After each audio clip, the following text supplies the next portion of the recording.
નમસ્કાર વિદ્યાર્થી મિત્રો, સ્વાગત છે તમારું યુવા સારથી કેરિયર એકેડેમીના આજના કરંટ અફેર્સ વિથ જીકે સિરીઝના વિડીયોમાં. આજના વિડીયોની અંદર આપણે 30 જૂન અને 1, 2, 3, 4, 5, 6 અને 7 જુલાઈ 2024ના મોસ્ટ આઈએમપી કરંટ અફેર્સના પ્રશ્નોની માહિતી મેળવવાની છે.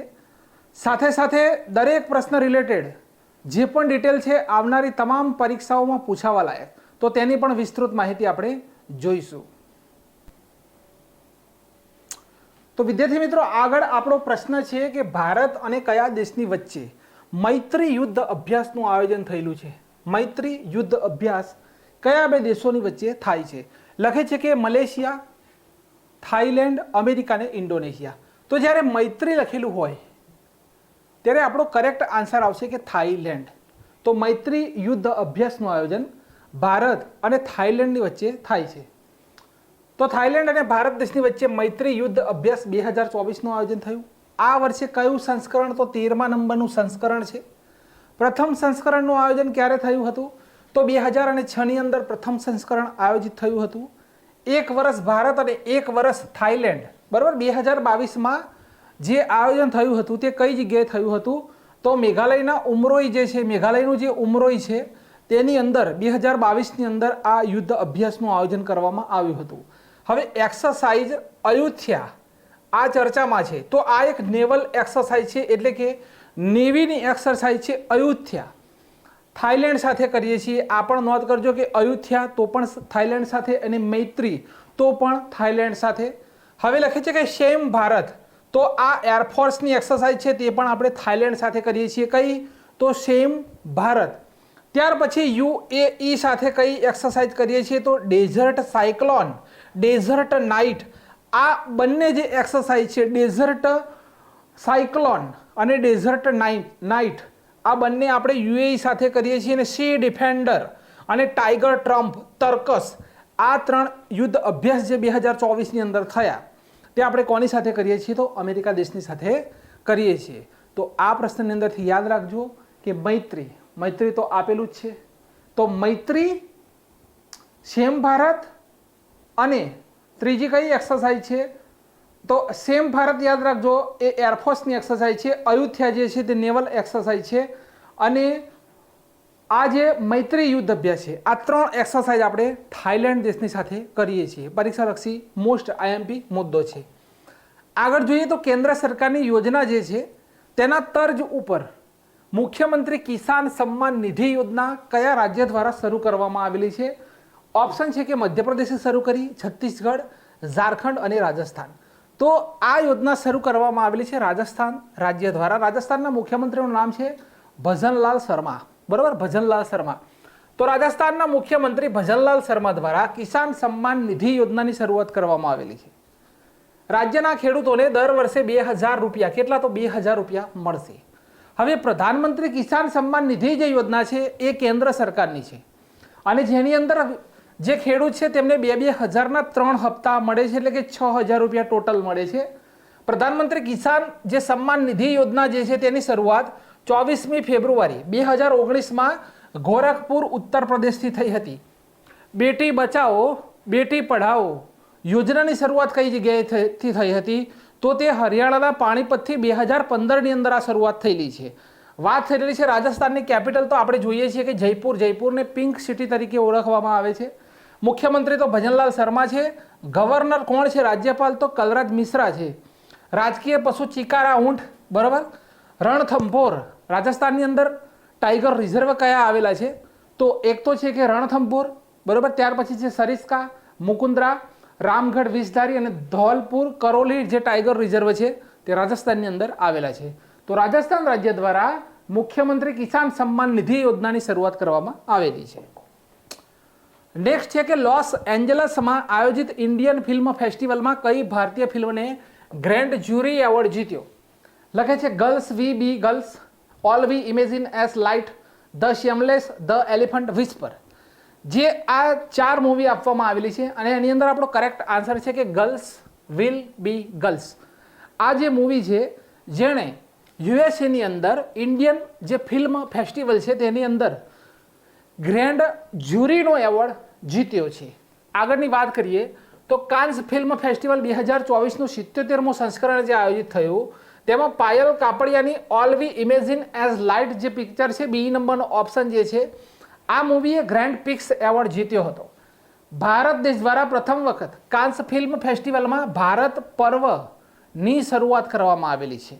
બીજો એક મુદ્દો છે કે મશહૂર ભારતીય ફિલ્મ નિર્દેશક શ્યામ બેનેગલ જે છે, બરાબર, પ્રસિદ્ધ નિર્દેશક છે શ્યામ બેનેગલ, નામ પણ આપણે સાંભળ્યું હશે. તેમની મૂવી છે મંથન. તેને કાન્સ ફિલ્મ ફેસ્ટિવલમાં શાસ્ત્રીય ફિલ્મ ખંડની અંદર બતાવવામાં આવેલ છે. આ પણ પોઈન્ટ પરીક્ષાલક્ષી બની છે. જોઈએ આગળ. ચલો, ભારતીય સેનામાં સામેલ સૌથી શક્તિશાળી ગેર પરમાણુ વિસ્ફોટક કયો છે? અહીંયા દુર્ગા 2 લખેલ છે. તો આ શું છે? તો લેઝર વેપન છે ભારતની. શું છે?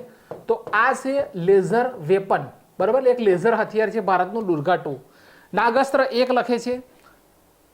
આપણો કરેક્ટ આન્સર છે સેબેક્સ 2. સેબેક્સ 2. તો જે સેબેક્સ 2 જે છે તે હાલમાં ભારત દ્વારા વિકસિત કરવામાં આવેલ છે. હવે 2 ગુણ્યા TNT બરાબર પાવરફુલ છે. કેટલું પાવરફુલ છે? તો 2 ગુણ્યા TNT બરાબર. તો નાગપુરમાં TNT એટલે કે ટ્રી નિટ્રો સોલ્યુશન 2 તેના બરોબર છે. આ ભારતનું પ્રથમ એક જે આ વિસ્ફોટક બનાવવામાં આવેલું છે જેનું નામ શું છે? સેબેક્સ 2. આ યાદ રાખજો, સેબેક્સ 2. હવે નાગસ્ત્ર 1 લખેલું છે અહીંયા. નાગસ્ત્ર 1 ઓપ્શન નંબર બી છે. તો આ ભારત દેશનું પ્રથમ આત્મઘાતી ડ્રોન છે. કેવું ડ્રોન છે? તો આત્મઘાતી, ભારત દેશનું પ્રથમ આ આત્મઘાતી ડ્રોન છે. અને અહીંયા એક લાઇટ કોમ્બેટ હેલિકોપ્ટર પરીક્ષાની અંદર ખાસ પૂછાય, યુપીએસસીની અંદર પૂછાઈ ગયું હતું કે નીચેનામાંથી કયા જે હેલિકોપ્ટર છે તે 5મી પેઢીના હેલિકોપ્ટર છે, આવો પ્રશ્ન હતો. તો આપણે એ પણ કરવું પડશે. જો લાઇટ કોમ્બેટ હેલિકોપ્ટર જે બનાવ્યું છે, બરાબર, પ્રચંડ છે. કયું છે? લાઇટ કોમ્બેટ પૂછી લે તો પ્રચંડ તેનું નામ છે.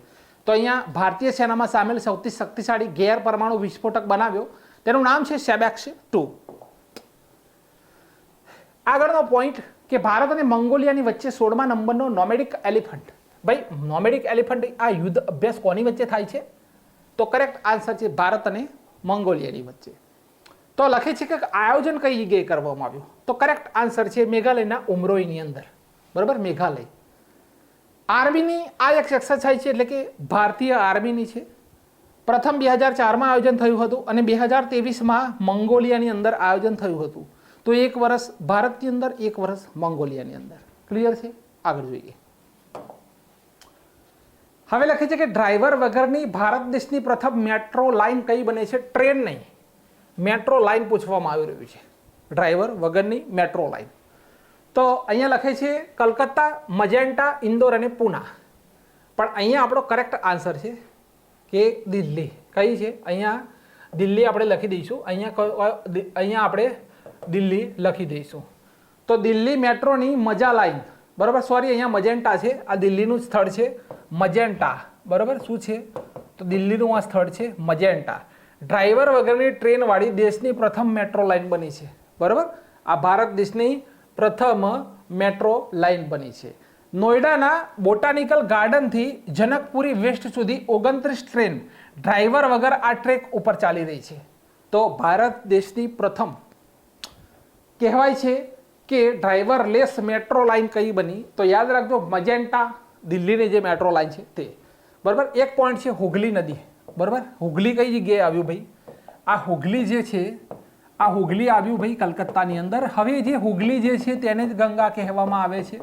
અને અંદર ભારત દેશની અંદર પાણીની અંદર, બરાબર, પાણીની અંદર અંડર વોટર મેટ્રો ટ્રેન શરૂ કરનાર આ પ્રથમ શહેર છે ભારત દેશનું અંડર વોટર મેટ્રો. બીજો એક પોઈન્ટ કે સિદ્ધારુદ્ધા, શ્રી સિદ્ધારુદ્ધા, બરાબર, સિદ્ધારુદ્ધા વૃદ્ધા જે રેલવે સ્ટેશન છે તે ભારત દેશનું હુબલી કહેવામાં આવે છે, તેને હુબલી. ભારત દેશનું સૌથી લાંબામાં લાંબુ રેલવે પ્લેટફોર્મ તો હુબલી છે. હવે અહીંયા દુનિયાની પહેલી ડ્રાઈવરલેસ ટ્રેન જો તમે વાત કરશો તો જર્મની દેશની અંદર. પોઈન્ટ ખાસ નોંધ કરવાના છે અહીંયા કે ભારત દેશની પ્રથમ ડ્રાઈવરલેસ ટ્રેન તો જર્મની, સોરી, વિશ્વની પ્રથમ ડ્રાઈવરલેસ ટ્રેન તો જર્મની. હાઇડ્રોજનથી ચાલનાર પ્રથમ ટ્રેન તો એ પણ જર્મની. ભારતની પ્રથમ semi high speed service Namo Bharat તો રેડ પિક્સ, બરાબર. પ્રથમ luxury train dream of the desert Saudi અરબે શરૂ કરી. લક્ઝરી ટ્રેન કહેવામાં આવે છે. કોણે શરૂ કરી? સાઉદી અરબે. દક્ષિણ પૂર્વ એશિયાની પ્રથમ હાઈ સ્પીડ રેલવે તો ઇન્ડોનેશિયાએ શરૂ કરેલી છે. ભારત દેશની અંદર રેલવેની પ્રથમ શરૂઆત 1853ની અંદર થઈ હતી, મુંબઈથી થાણેની વચ્ચે. પરીક્ષાની અંદર ઘણી બધી પરીક્ષાઓની અંદર આ પ્રશ્ન પૂછાઈ ગયેલો છે કે ભારતની અંદર રેલવેની શરૂઆત ક્યારે થઈ હતી. તો ત્યારે શરૂઆત થઈ હતી 1853, મુંબઈથી થાણેની વચ્ચે પ્રથમ ટ્રેન દોડી હતી. ક્લિયર છે? આ મુંબઈથી થાણેની અંદર પ્રથમ પેસેન્જર ટ્રેન દોડી હતી, પણ એની પહેલાં પણ ટ્રેનોની શરૂઆત થયેલી છે, બરાબર. 1853 પહેલાં પણ ટ્રેનોની ભારત દેશની અંદર ટ્રેનો તો દોડેલી છે, પણ પેસેન્જર ટ્રેન ભારત દેશની પ્રથમ પેસેન્જર ટ્રેન લખ્યું હોય તો 1853ની અંદર મુંબઈથી થાણેની વચ્ચે દોડી હતી. ક્લિયર છે?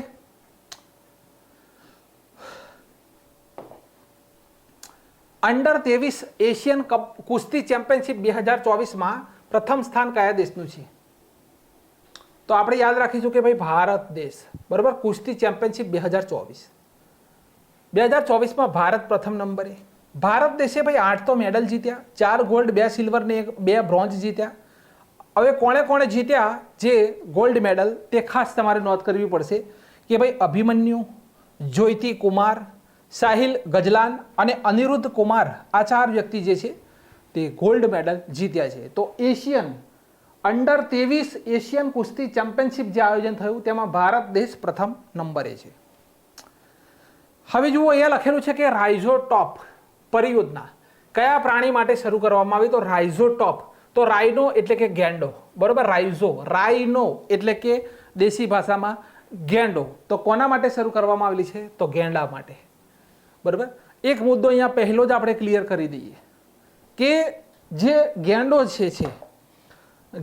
જે છે તેના માટે બોન્ડ કોણ રજૂ કરે છે? તો વિશ્વ બેંક. કોણ રજૂ કરે છે? વર્લ્ડ બેંક દ્વારા ગેંડા માટે બોન્ડ રજૂ કરવામાં આવે છે. તો રાઇઝોટોપ પરિયોજના ગેંડા માટે શરૂ થઈ છે. દક્ષિણ આફ્રિકા લિમ્પોપે રાઇનો રિઝર્વ જે આવેલો છે તેની અંદર યોજના શરૂ થઈ. ગેંડાના શિંગડામાં રેડિયોધર્મી પદાર્થ ભરવામાં આવશે. હવે જે ગેંડાના જે શિંગડા છે તે સૌથી મોંઘા છે અને તેની તસ્કરી ખૂબ જ ચાલતી હોય છે, બરાબર. તો બધી જગ્યાએ તો આપણે દેખરેખ રાખી શકીએ તેવું પોસિબલ નથી હોતું. જો ગેંડા જે છે તેના જે શિંગડા છે તેના અંદર રેડિયોધર્મી પદાર્થ ભરવામાં આવશે. જ્યારે ગેંડો કદાચ મૃત્યુ પામે છે તો પણ એના શિંગડા કોઈ પણ પ્રકારના ઉપયોગમાં લઈ શકાશે નહીં. તો આ રેડિયોધર્મી પદાર્થ ભરવામાં આવશે. કેમ કે ગેંડાના શિંગડા ઘણા મોંઘા હોવાના કારણે લોકો તેને મારે છે, બરાબર. ગેંડાનો સંહાર પણ કરે છે, વિનાશ પણ કરે છે તેના શિંગડા માટે. શિંગડાને બેકાર કરવા માટે તેમાં આઇસોટોપ ભરી દેવામાં આવશે, જેથી શિંગડા ઝેરીલા થઈ જશે. એ ફરીથી જ્યારે ગેંડો મૃત્યુ પામશે ત્યારે એના ઝીંગડા કે કોઈ પણ તેને મારશે પણ નહીં. કેમ કે તેની અંદર આઇસોટોપ હશે જે ખૂબ જ ઝેરી હશે, જેના ગેંડાને તો નુકસાન નહીં થાય પણ એના શિંગડા કોઈ ફરી ઉપયોગમાં આવશે નહીં. ગેંડાના મર્યા બાદ શિંગડા કોઈ પણ કામના નહીં રહે. ભારત દેશના કાઝીરંગા નેશનલ પાર્કમાં એક શિંગડાવાળો ગેંડો ફક્ત જોવા મળે છે. હવે સેટેલાઇટ ફોનથી લેસ થનાર, બરાબર. સેટેલાઇટ જે ફોન જે છે, સેટેલાઇટ જે ફોન છે તેનાથી લેસ થનાર, બરાબર, લેસ થનાર ભારત દેશનો એકમાત્ર નેશનલ પાર્ક કયો છે? તો કાઝીરંગા નેશનલ પાર્ક છે. કયો છે? તો કાઝીરંગા નેશનલ પાર્ક જે છે તે સેટેલાઇટ ફોનથી લેસ થનાર એકમાત્ર નેશનલ પાર્ક છે. ક્લિયર? હવે લખે છે એસસીઓ. હવે એસસીઓનું પૂર્ણ નામ શું છે? તો સંઘાઈ કોર્પોરેશન ઓર્ગેનાઇઝેશન એટલે કે એસસીઓ, બરાબર. સંઘાઈ કોર્પોરેશન ઓર્ગેનાઇઝેશન જે છે તે તેનું પૂરું નામ છે. તેનો 10મો પૂર્ણ સદસ્ય કયો દેશ બન્યો? હવે આ 10મો સદસ્ય બન્યો છે તો તેનું નામ અહીંયા શું છે? તો બેલારુસ છે. શું છે? બેલારુસ. તો બેલારુસ સંઘાઈ સહયોગ કોર્પોરેશનનો નવીનતમ 10મા નંબરનો સદસ્ય બન્યો. એસસીઓ એસસીઓની 2024ની બેઠક 4 જુલાઈના રોજ કઝાકિસ્તાનની કેપિટલ અસ્તાનાની અંદર થઈ. હવે નોંધ કરજો કે એસસીઓની બેઠક 2024 ક્યાં થઈ? તો કઝાકિસ્તાનની કેપિટલ અસ્તાનામાં. આ વર્ષે ભાઈ 24મા નંબરનું તેનું સંસ્કરણ છે. 25મા નંબરનું સંસ્કરણ ચીન દેશમાં આયોજિત થશે. 2024-25 માટે એસસીઓની પર્યટન રાજધાની ચાઇનાનું શહેર છે. આ પોઈન્ટ ખાસ નોંધ કરવાનો છે તમારે. હવે એસસીઓ જે છે તેની પ્રથમ કલ્ચરલ અને ટુરિઝમ રાજધાની કઈ હતી?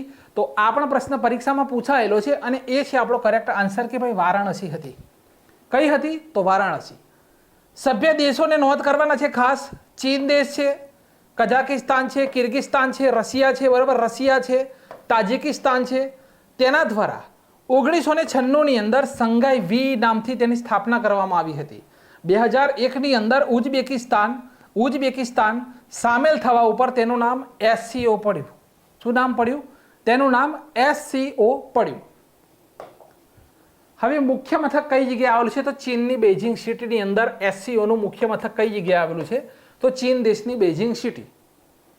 કઝાકિસ્તાન વિશ્વનો સૌથી મોટી લેન્ડલોક કન્ટ્રી છે. પરીક્ષાની અંદર મુદ્દો પૂછાશે કે વિશ્વનો સૌથી મોટો લેન્ડલોક કન્ટ્રી કઈ?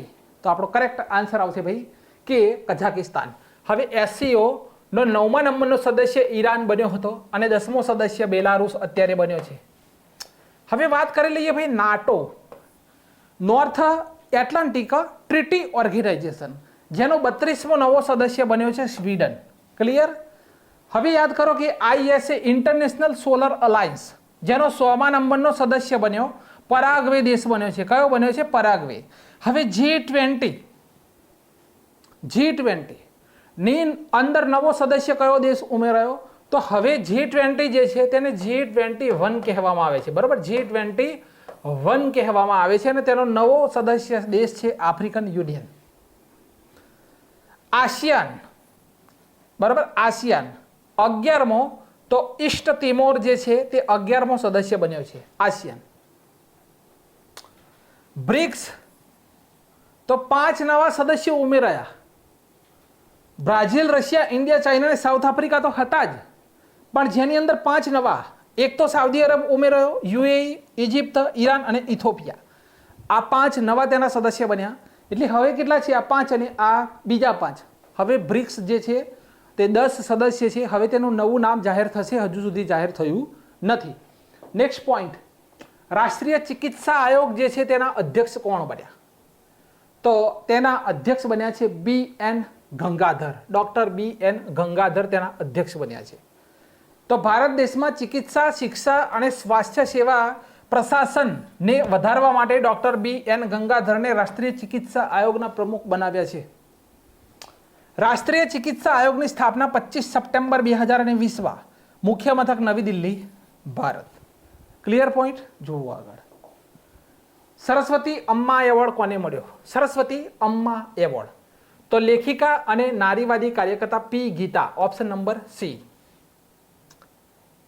ઉષા ઠાકુર જે છે તેમને ઓપ્શન નંબર એ જે છે આપણો કે ભાઈ ઉષા ઠાકુર, તો તેમને 12મો વિશ્વ હિન્દી સન્માન મળ્યું. 12મા નંબરનું વિશ્વ હિન્દી સન્માન.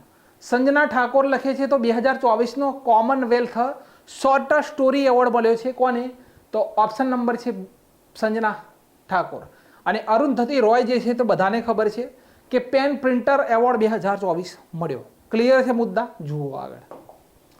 ઝારખંડના મુખ્યમંત્રી કોણ બન્યા? ભાઈ ઝારખંડના મુખ્યમંત્રી કોણ બન્યા? હવે ચંપઈ સોરેન જે છે તે ઝારખંડના મુખ્યમંત્રી નથી.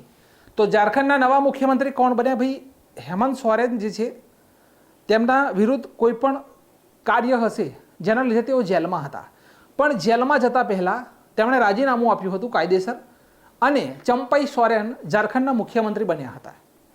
હવે જે હેમંત સોરેન છે તે બહાર આવી ગયા છે જેલમાંથી અને તેમનો બીજો જે કાર્યકાળ છે જેની અંદર આપણો કરેક્ટ આન્સર આવશે ભાઈ હેમંત સોરેન જે છે તે ઝારખંડના નવા મુખ્યમંત્રી બન્યા છે. તો એક જ લાઈનમાં યાદ રાખજો કે ભાઈ ઝારખંડના નવા મુખ્યમંત્રી કોણ છે? ભાઈ હેમંત સોરેન ઝારખંડના નવા મુખ્યમંત્રી છે. આગળનો પોઈન્ટ છે કે સંપૂર્ણતા અભિયાન કોણે શરૂ કર્યું? સંપૂર્ણતા ભાઈ સંપૂર્ણતા અભિયાન કોણે શરૂ કર્યું? નીતિ આયોગ. નીતિ આયોગ. તો નીતિ આયોગ દ્વારા સંપૂર્ણતા અભિયાન શરૂ કરવામાં આવ્યું. હવે અહીંયા મેઘાલય રાજ્ય લખેલું છે, ઓપ્શન નંબર બી. તો વોટર સ્માર્ટ કિડ અભિયાન મેઘાલયે શરૂ કર્યું. નરેન્દ્રભાઈ મોદી છે, તો નરેન્દ્રભાઈ મોદીએ શરૂ કર્યું છે એક પેડ માં કે નામ અભિયાન શરૂ કર્યું છે. પિરુલ લાવો અને પૈસા કમાઓ ઉત્તરાખંડ રાજ્ય દ્વારા શરૂ કરવામાં આવ્યું છે. તમારા 4 પોઈન્ટ ક્લિયર થઈ ગયા. 4 પોઈન્ટ પરીક્ષાલક્ષી ક્લિયર. નીતિ આયોગ તો 1 જાન્યુઆરી 2015ના રોજ તેની સ્થાપના થયેલી છે. જે યોજના આયોગ હતું, યોજના આયોગ, તેના તર્જ ઉપર અહીંયા નીતિ આયોગ છે. અધ્યક્ષ છે સુમન કે બેરી. સીઈઓ કોણ છે? તો BR સુબ્રમણ્યમ. હવે નીતિ આયોગના નિર્દેશક કોણ છે? તો આશીષ કુમાર દાસ છે નિર્દેશક. આશીષ કુમાર દાસ. તેના અધ્યક્ષ કોણ છે? તો નરેન્દ્રભાઈ મોદી. નીતિ આયોગના ઉપસચિવ કોણ છે? તો અરવિંદ કુમાર છે. અને નીતિ આયોગની રિપોર્ટ મુજબ ભારતનું ગરીબી સ્તર 5%થી નીચે છે. આ રિપોર્ટ છે, બરોબર. નીતિ, નેશનલ ઇન્સ્ટિટ્યુશન ટ્રાન્સફોર્મિંગ ઇન્ડિયા, એટલે કે નીતિ. ક્લિયર છે? આ મુદ્દા નોંધ કરવા જેવા છે. 100% પરીક્ષાલક્ષી. યુનાઇટેડ કિંગડમ ના નવા પ્રધાનમંત્રી કોણ બન્યા? વાત કરી છે યુનાઇટેડ કિંગડમ. તો આપણા જે ભારતીય જે પ્રધાનમંત્રી હતા ઋષિ સુનક, તે હારી ચૂક્યા છે. અને અહીંયા કીર સ્ટામર જે છે, કીર સ્ટામર, તે યુનાઇટેડ કિંગડમના પ્રધાનમંત્રી બન્યા છે. તો યુનાઇટેડ કિંગડમના ચાર્લ્સ III જે છે, ચાર્લ્સ III, તેમના દ્વારા સર કીર સ્ટામરને યુનાઇટેડ કિંગડમના નવા પ્રધાનમંત્રી બનાવવામાં આવ્યા છે. તેઓ 58માં પ્રધાનમંત્રી બન્યા. યુનાઇટેડ કિંગડમ અને દુનિયાના પ્રથમ પ્રધાનમંત્રી સર રોબર્ટ વોલપોલ 1721માં બન્યા હતા. દુનિયાના પ્રથમ પ્રધાનમંત્રી. યુનાઇટેડ કિંગડમને 4 દેશ ભેગા કરીને આપણે સમજીએ છીએ કે યુનાઇટેડ કિંગડમ જે છે, યુનાઇટેડ જે કિંગડમ જે છે, તેને આ જગ્યા ઉપર વેલ્સ છે, બરોબર, વેલ્સ. ત્યાર પછી ઇંગ્લેન્ડ છે, ઇંગ્લેન્ડ, બરોબર. અહીંયા ઉપર છે સ્કોટલેન્ડ અને વેલ્સ અને આઇસલેન્ડ, બરોબર, આઇસલેન્ડ. જે આ 4 કન્ટ્રી ભેગી થાય અને તેને આપણે શું કહીએ છીએ? ગ્રેટ બ્રિટન કહીએ છીએ. શું કહીએ છીએ? ગ્રેટ બ્રિટન તરીકે આ 4 કન્ટ્રી ભેગી થાય ત્યારે તેને ગ્રેટ બ્રિટન તરીકે, યુનાઇટેડ કિંગડમ તરીકે ઓળખવામાં આવે છે. તો વેલ્સ, ઇંગ્લેન્ડ, સ્કોટલેન્ડ અને નોર્થ આઇસલેન્ડ, ઇંગ્લેન્ડ, વેલ્સ અને સ્કોટલેન્ડ, આ 3ને જ્યારે ભેગા કરીએ, બરોબર, આ 3 જે છે તેને ભેગા કરીએ ત્યારે શું થાય? તો ગ્રેટ બ્રિટન તરીકે ઓળખવામાં આવે છે આ 3 દેશ. સોરી, અહીંયા થોડી ભૂલ છે મારી, બરોબર, ફરીથી સમજાવી દઉં. એક ગોળ મેપ લઈ લઈએ. તો જુઓ, ઇંગ્લેન્ડ, બરોબર, ઇંગ્લેન્ડ, અહીંયા ઇંગ્લેન્ડ લખી દઈએ, અહીંયા વેલ્થ લખી દઈએ, વેલ્થ, અને અહીંયા સ્કોટલેન્ડ લખી દઈએ, સ્કોટલેન્ડ. તો આ 3 જે ભેગા થાય તેને ગ્રેટ બ્રિટન કહેવામાં આવે છે, ગ્રેટ બ્રિટન તરીકે ઓળખવામાં આવે છે. અને બીજું એક જે ચિત્ર છે જેની અંદર તમે વેલ્સ, ઇંગ્લેન્ડ, સ્કોટલેન્ડ અને નોર્થ આઇસલેન્ડ, બરોબર, નોર્થ આઇસલેન્ડ, આ 4 જે ભેગા થાય, બરોબર, આ 4 જે ભેગા થાય તેને આપણે યુનાઇટેડ કિંગડમ તરીકે ઓળખીએ છીએ. ક્લિયર છે? તો ગ્રેટ બ્રિટન એટલે શું અને યુનાઇટેડ કિંગડમ એટલે શું, એનો તફાવત તમને અહીંયાથી મળી ગયો છે. સંસદીય પ્રણાલીની જનની પરીક્ષાની અંદર પ્રશ્ન પૂછાયેલો છે કે જે સંસદીય પ્રણાલી છે તેની જનની કોને કહેવામાં આવે છે? તો તે કહેવામાં આવે છે બ્રિટન. ક્લિયર? ઇંગ્લેન્ડ. ચલો, પેરિસ 2024 અને લોસ એન્જલસ 2028, આ બંને જે ઓલિમ્પિક થવાના છે, આ રમત માટે ભારતીય ઓલિમ્પિક સંઘનો મુખ્ય સ્પોન્સર કોણ બન્યો છે? મુખ્ય સ્પોન્સર. તો આપણો કરેક્ટ આન્સર આવશે કે આ જે સ્પોન્સર બન્યો છે તે BPCL બન્યો છે, બરોબર, ભારત પેટ્રોલિયમ કોર્પોરેશન લિમિટેડ. તો 2024ના 33માં સમર ઓલિમ્પિક શરૂ થશે હવે 26 જુલાઈથી, જેની અંદર ભારત દેશનો સ્પોન્સર ભારત પેટ્રોલિયમ બન્યો છે. 34માં ઓલિમ્પિક 2028 અમેરિકામાં થશે, લોસ એન્જલિસની અંદર, તેનો સ્પોન્સર પણ ભારત પેટ્રોલિયમ છે. હવે ઇન્ડિયન ઓલિમ્પિક એસોસિએશનનો બેન્કિંગ સ્પોન્સર કોણ છે આવું પૂછશે તો જવાબ આવશે યસ બેંક છે. કઈ છે? Yes bank. 2024ના ધ્વજવાહક કોણ છે? તો એક તો જુઓ, શરત કમલ છે, બિલ્કિસ મીર છે, અભિનવ બિંદ્રા છે, બરોબર. આ જે છે તે ધ્વજવાહક છે. પ્રથમ ઓલિમ્પિકનું આયોજન 1896ની અંદર ગ્રીસ, એથેન્સની અંદર થયું હતું. ઇન્ડિયન ઓલિમ્પિક એસોસિએશનની સ્થાપના તમે જોશો તો 1927ની અંદર થયેલી છે. 1927ની અંદર હેડ કોણ છે? તો PT Usha, Bharat petroleum corporation લિમિટેડની વાત કરો, સ્થાપના 1967માં થયેલી છે. અધ્યક્ષ કોણ છે? સીએમડી. બરાબર. અહીંયા મુખ્ય મથક છે, મુખ્ય મથક અહીંયા છે મુખ્ય મથક તો મુંબઈની અંદર આવેલ છે. આ સીએમડી કોણ છે? જી કૃષ્ણકુમાર. બ્રાન્ડ એમ્બેસેડર રાહુલ દ્રવિડ છે. બીપીસીએલના બ્રાન્ડ એમ્બેસેડર કોણ છે? રાહુલ દ્રવિડ. અને બીપીસીએલ દ્વારા થોડા સમય પહેલા સ્પીડ પેટ્રોલ લોન્ચ કરવામાં આવેલું હતું, તેના બ્રાન્ડ એમ્બેસેડર કોણ છે? તો નીરજ ચોપડા. આ કન્ફ્યુઝન પોઈન્ટને દૂર કરજો કે બીપીસીએલના બ્રાન્ડ એમ્બેસેડર કોણ? તો રાહુલ દ્રવિડ. અને સ્પીડ પેટ્રોલ જે બીપીસીએલનું છે તેના બ્રાન્ડ એમ્બેસેડર કોણ? તો નીરજ ચોપડા. રોહિતભાઈ તો રિટાયર્ડ થઈ ગયા, હવે T20માંથી રોહિતભાઈ રિટાયર્ડ. ભારતીય વાયુસેનાના પ્રમુખ હથિયાર પ્રણાલી સ્કૂલનું ઉદ્ઘાટન ક્યાં થયું? આ પોઈન્ટ ખાસ સમજવા જેવો છે. તો હૈદરાબાદનું બેગમપેટ. બરાબર. હૈદરાબાદની અંદર બેગમપેટ જે છે તેમાં ભારતના air chief marshal Vivekram Chaudhary દ્વારા હથિયાર પ્રણાલી સ્કૂલનું ઉદ્ઘાટન કરવામાં આવ્યું. હવે એર ઇન્ડિયાએ મહારાષ્ટ્રના અમરાવતીમાં સાઉથ એશિયાનું સૌથી મોટું ફ્લાઇંગ જે સ્કૂલ છે તેનું ઉદ્ઘાટન કર્યું. ભારતીય સેનાએ પોતાના પ્રથમ સ્ક્રીન બેંકની નવી દિલ્હીમાં ઉદ્ઘાટન કરવામાં આવ્યું. Screen bank. ભારતીય સેનાની પ્રથમ મહિલા સુબેદાર પ્રીતિ રજક બન્યા. સિપ્રીની રિપોર્ટ મુજબ ભારત સૌથી મોટો હથિયાર આયાત કરનારો દેશ બની ગયો. સ્વદેશી લેઝર હથિયાર દુર્ગા 2 પણ બનાવવામાં આવ્યું. હવે આર્મી ચીફ વાત કરો તો ઉપેન્દ્ર દ્વિવેદી છે. નૌસેના ના પ્રમુખ છે દિનેશ કુમાર ત્રિપાઠી. બીજા સીડીએસ છે અનિલ કુમાર ચૌહાણ. અને NSA કોણ છે? નેશનલ સિક્યોરિટી એડવાઇઝર કોણ છે? તો અજીત ડોભાલ. કોણ છે? અજીત ડોભાલ. આસિયાન તો association of south East Asian nation શિખર સંમેલન 2024ની અધ્યક્ષતા કોણે કરી? કયા દેશે કરી? તો અહીંયા 2024ની આસિયાનની અધ્યક્ષતા કયો દેશ કરી રહ્યો છે? તો લાઓસ. કયો છે? લાઓસ જે છે તે 2024ની અધ્યક્ષતા કરી રહ્યો છે, જેમ G20ની અધ્યક્ષતા કરી રહ્યો છે બ્રાઝિલ. જો G7 જે છે તેનું કોઈ વડું મથક નથી. G20 જે છે તેનું પણ કોઈ વડું મથક નથી. જ્યારે ભારત દેશે પોતાની અધ્યક્ષતા પૂરી કરી ત્યારે તેને હેન્ડ ટુ હેન્ડ એ અધ્યક્ષતા બ્રાઝિલને સોંપી હતી, માટે કોઈ મુખ્ય મથક નથી. ઓકે. તો લાઓસ 2024 આસિયાન શિખર સંમેલનની અધ્યક્ષતા કરશે. વિદેશ મંત્રીઓની બેઠક થઈ ભાઈ. આ બેઠકનું આયોજન લાઓસની અંદર કરવામાં આવ્યું. આ પોઈન્ટ નોંધ કરવાનો. આસિયાનની વાત કરો, બોલી ગયો કે association of south East Asian nation. મુખ્ય મથક આવેલું છે જકાર્તા, ઇન્ડોનેશિયાની અંદર. બરાબર. ઇન્ડોનેશિયાના જકાર્તાની અંદર તેનું મુખ્ય મથક આવેલું છે. સભ્ય દેશ નોંધ કરશો તો ભાઈ બ્રુનેઈ છે, કંબોડિયા છે, ઇન્ડોનેશિયા છે, લાઓસ છે, મલેશિયા છે, મ્યાનમાર છે, ફિલિપાઇન્સ છે, સિંગાપુર છે, થાઈલેન્ડ છે અને વિયેતનામ છે. આસિયાનનો સભ્ય દેશ ભારત નથી.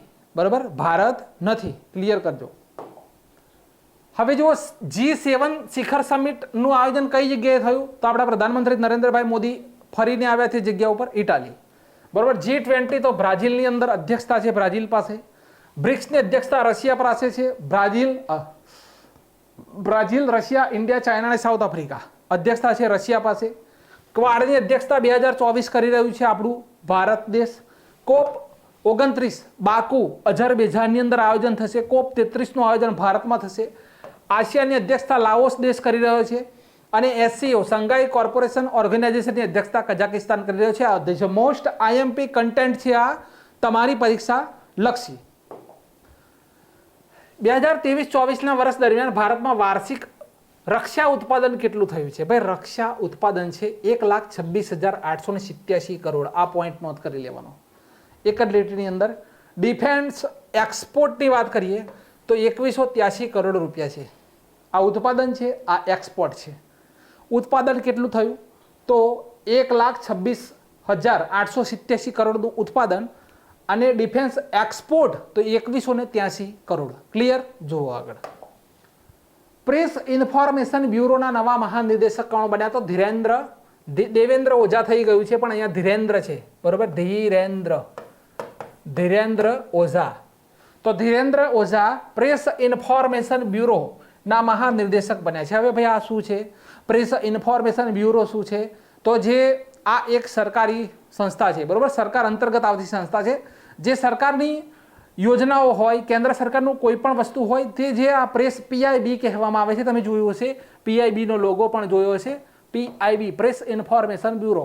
તો તેના દ્વારા જે બીજી સોશિયલ મીડિયા શું કહેવાય કે બીજી જે ન્યૂઝ મીડિયાઓ હોય તેના સુધી સંપૂર્ણ માહિતી પહોંચાડવામાં આવે છે. બરાબર, ટાઈમ્સ ઓફ ઇન્ડિયા છે, ઘણી બીજી બધી, ઉદાહરણ તરીકે ટાઈમ્સ ઓફ ઇન્ડિયા. તો આ PIBનું કામ છે કે સમજો કે રાત્રે 7 વાગે કોઈ યોજના લોન્ચ થઈ, નરેન્દ્રભાઈ મોદીએ 7 વાગે કોઈ યોજના લોન્ચ કરી, તો તેની માહિતી કઈ જગ્યાએથી મળે? તો જે આ PIB છે તેના માધ્યમથી બીજી જે ન્યૂઝ ચેનલો છે તેના ઉપર માહિતી પહોંચે છે. આ છે પ્રેસ ઇન્ફોર્મેશન બ્યુરો. સ્થાપના થયેલી છે 1919. મુખ્ય મથક આવ્યું છે નેશનલ મીડિયા સેન્ટર, નવી દિલ્હીની અંદર તેનું મુખ્ય મથક છે. શિક્ષણની રાજ્ય સૂચિમાં સામેલ કરવાની માંગ થઈ રહી છે. ભાઈ, શિક્ષણ જે છે તેને રાજ્ય સૂચિની અંદર સામેલ કરવાની માંગ થઈ રહી છે, જેને કોની સમિતિની ભલામણ ઉપર 1976માં શિક્ષાની સમવર્તી સૂચિમાં સામેલ કરવામાં આવેલ છે. શિક્ષણ જે છે તેને 1976માં કઈ સમિતિના ભલામણ ઉપર સમવર્તી સૂચિમાં સામેલ કરવામાં આવેલ છે? તો આપણો કરેક્ટ આન્સર આવશે સુવર્ણસિંહ સમિતિ. કઈ? સુવર્ણસિંહ. તો સુવર્ણસિંહ સમિતિની ભલામણ ઉપર 1976માં શિક્ષણને સમવર્તી સૂચિમાં મૂકવામાં આવેલ છે. ક્લિયર? સ્વતંત્રતા પછી મૂળ બંધારણમાં શિક્ષણને 7મા શેડ્યુલની સ્ટેટ લિસ્ટમાં મૂકવામાં આવેલ હતું. સ્ટેટ લિસ્ટમાં. ત્યારબાદ સુવર્ણસિંહ સમિતિની ભલામણ ઉપર 42મા નંબરનો બંધારણીય સુધારા દ્વારા સમવર્તી સૂચિમાં સ્થળાંતર કરવામાં આવેલ છે. ક્લિયર? તો હવે ફરીથી તેને સ્ટેટની અંદર મૂકવા માટે ભલામણ કરવામાં આવી રહી છે. તો ઈરાન દેશના નવા રાષ્ટ્રપતિ કોણ બન્યા? તો અહીંયા અબ્દુલ ફતેહ અલ સીસી જે રાષ્ટ્રપતિ હતા, બરોબર, તેમનું હેલિકોપ્ટરની અંદર દુર્ઘટનાની અંદર મૃત્યુ થયું છે. માટે અહીંયા કોઈ ચૂંટણી નથી થઈ, પણ તેના નવા જે રાષ્ટ્રપતિ બન્યા છે તે મસૂદ પેજેશકિયાન બન્યા છે. તો મસૂદ પેજેશકિયાન ઈરાનના નવા રાષ્ટ્રપતિ બન્યા. ઈરાનમાં પૂર્વ રાષ્ટ્રપતિ અબ્દુલ ફતેહ અલ સીસીનું હેલિકોપ્ટર દુર્ઘટનામાં હેલિકોપ્ટર તૂટી જવાના કારણે, બરોબર, હેલિકોપ્ટર તૂટી જવાના કારણે દુર્ઘટનામાં તેમનું મૃત્યુ થયું. ઈરાનની કેપિટલ છે તહેરાન. કઈ છે? તહેરાન. કરન્સી છે ઈરાની રિયલ. પ્રેસિડેન્ટ છે મસૂદ પેજેશકિયાન. હવે અહીંયા 2 પોઈન્ટ ઈરાનથી યાદ રાખજો. ઈરાન ખૂબ જ ચર્ચામાં છે. કેમ? તો સંઘાઈ જે છે, સંઘાઈ સહયોગ કોર્પોરેશન જે છે તેની નવો જે સદસ્ય બન્યો, 9મા નંબરનો સદસ્ય બન્યો હતો ઈરાન, બરાબર. બ્રિક્સનો નવા 5 દેશો ઉમેરાયા, તેની અંદર પણ ઈરાન સામેલ છે બ્રિક્સની અંદર. તો આ 2 પોઈન્ટ અહીંયાથી યાદ રાખજો. ચલો, આંતરરાષ્ટ્રીય સહકારિતા દિવસ ક્યારે ઉજવાયો? સહકારિતા તો 6 જુલાઈ. ભાઈ, આ કમ્પ્લીટલી 6 જુલાઈના દિવસે જ ઉજવવામાં નથી આવતો.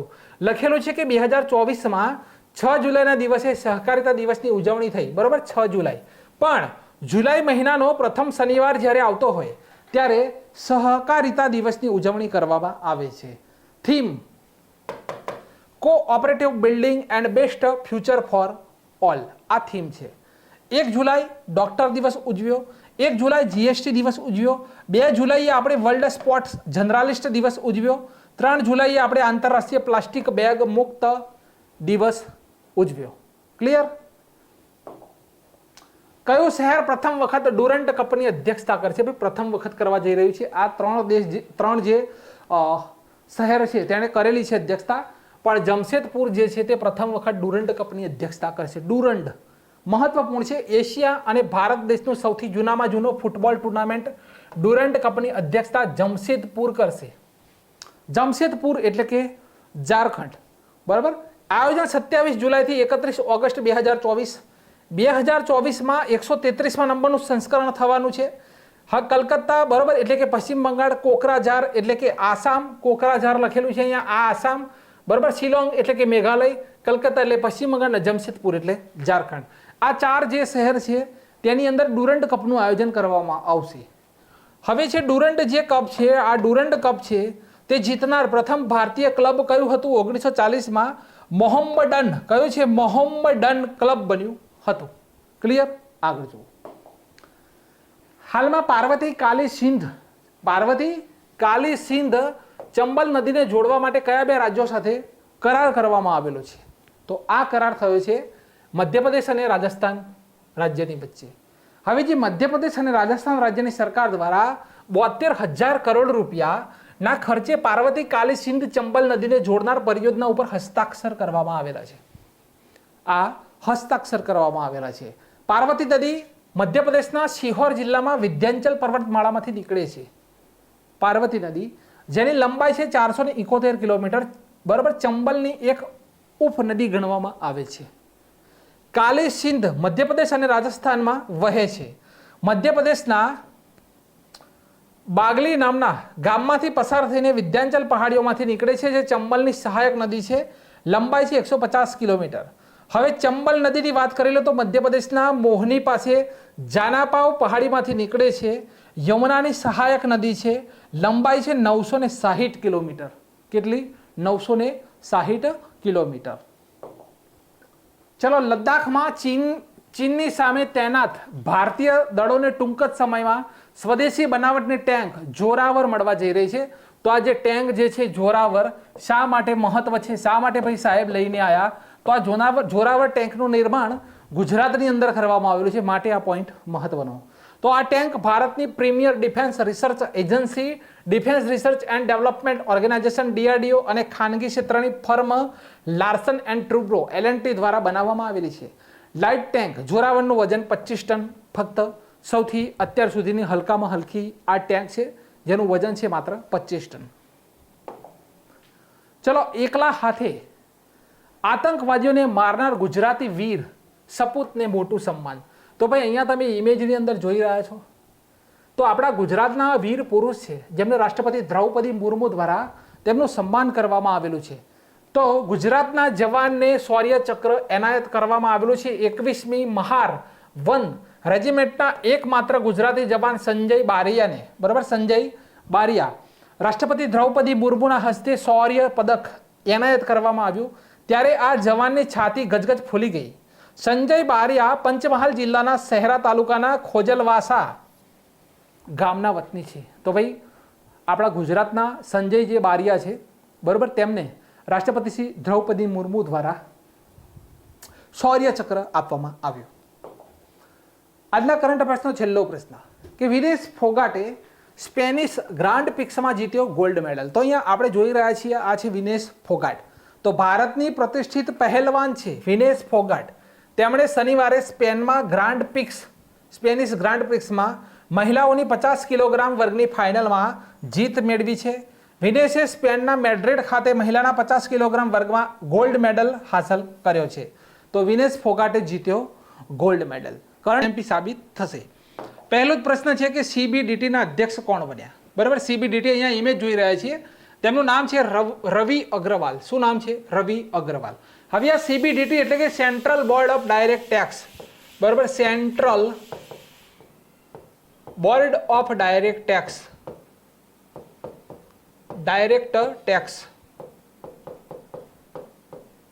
તેના તેઓ અધ્યક્ષ બન્યા છે. આની અંદર એક અધ્યક્ષ અને 6 સભ્ય હોય છે. કાર્ય કયા મંત્રાલયના અંતર્ગત આવે છે? પહેલું તો કયા મંત્રાલયના અંતર્ગત આવે છે?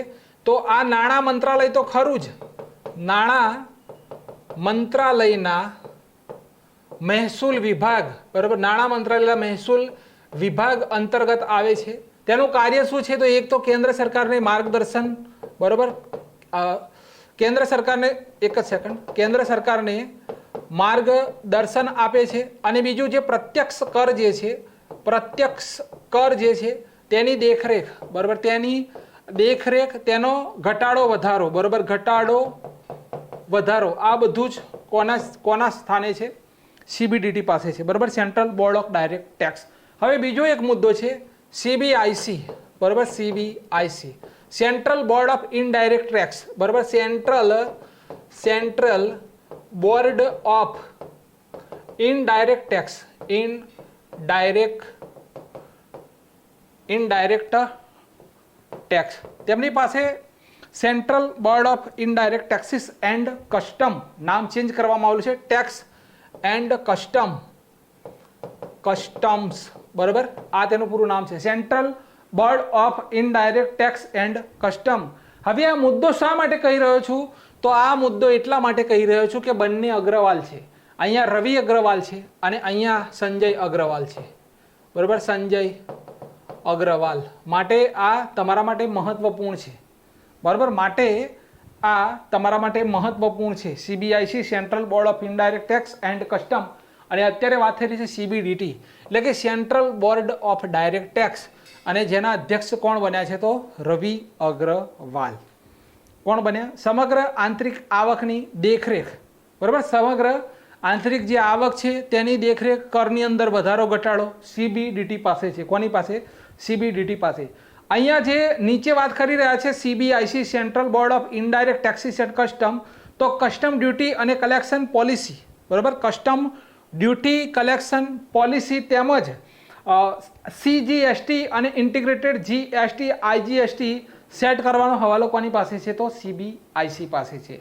આ બંને ટોપિકને નોંધ કરજો, આવનારી પરીક્ષામાં કામ આવશે, 100% કામ આવશે. આગળનો મુદ્દો છે, એક જ ટેસ્ટ મેચમાં 10 વિકેટ લેનાર બીજા ભારતીય મહિલા કોણ બન્યા? ઇમેજ જોઈ રહ્યા છો, તેમનું નામ છે સ્નેહ રાણા. શું નામ છે? સ્નેહ રાણા છે.